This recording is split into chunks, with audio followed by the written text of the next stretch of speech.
Assalamualaikum warahmatullahi wabarakatuh. Perkenalkan, nama saya Dimas Bagas Pandiatorik dengan NIM 2301010101091.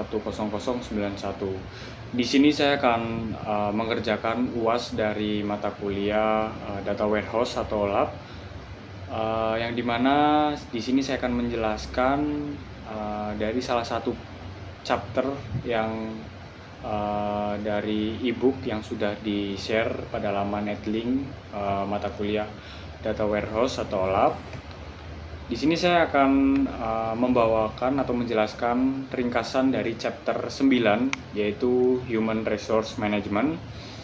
Chapter ini membahas penerapan dimensional modeling dan dalam pengelolaan data human resource atau HR untuk menganalisis demografi, keterampilan, pendapatan, kinerja, dan perubahan profil karyawan.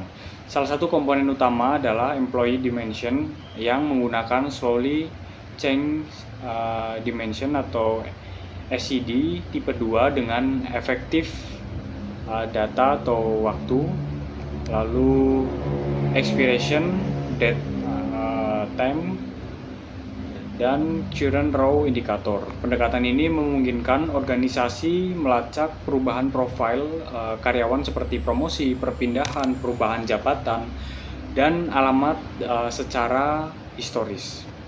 Chapter ini juga menjelaskan periode snapshot, khususnya employee headcount snapshot untuk memantau kondisi tenaga kerja secara berkala. Data yang didapat dianalisis meliputi jumlah karyawan baru, promosi, perpindahan, gaji, lembur, kontribusi, pensiun, dan cuti. Sebagian besar ukuran bersifat aditif, sedangkan saldo cuti termasuk semi aditif sehingga memerlukan metode agregasi yang berbeda. Chapter ini juga membahas tentang package analytics solution dan data models dari vendor. Model siap pakai dapat mempercepat implementasi, tetapi tetap perlu disesuaikan karena setiap organisasi memiliki kebutuhan dan karakteristik bisnis yang berbeda. Model vendor sebaiknya digunakan sebagai referensi awal dan kemudian diintegrasikan dengan kebutuhan internal organisasi. Dalam pengelolaan recursive employee hierarchies, hubungan karyawan dan manajer dapat dimodelkan menggunakan manager key, role playing dimension atau bridge table untuk struktur yang lebih kompleks. Bridge table memungkinkan analisis rantai manajemen, tetapi dapat meningkatkan kompleksitas query dan pemrosesan, terutama jika menggunakan SCD tipe 2.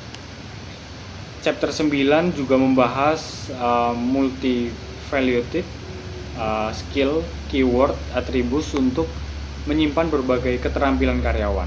Keterampilan dapat disimpan sebagai atribut employee dimension, skill keyword bridge atau tag string dengan delimiter.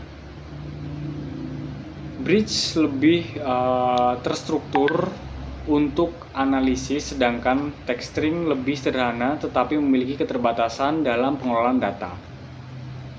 Selain itu, data survei questionnaire dapat dimodelkan dengan fact table yang menyimpan satu baris untuk setiap jawaban pertanyaan.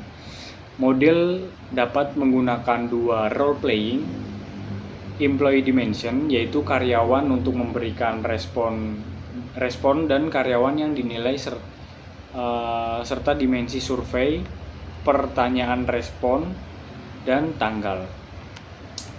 Pengelolaan teks comments juga perlu diperhatikan. Komentar yang berulang dapat ditempatkan pada comments dimension, sedangkan komentar unik dapat menjadi atribut pada transaction granite dimension. Cara ini mencegah fact table menjadi terlalu besar dan tetap mendukung kebutuhan analisis.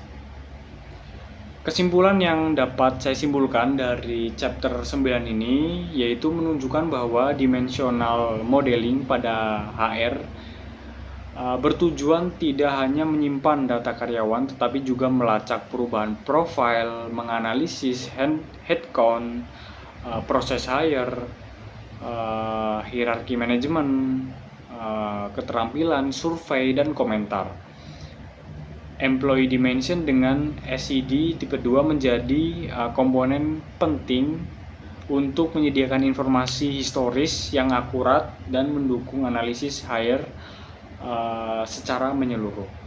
Mungkin penjelasan saya cukup sekian dari ringkasan chapter 9 pada ebook Data Warehouse yang sudah di-share.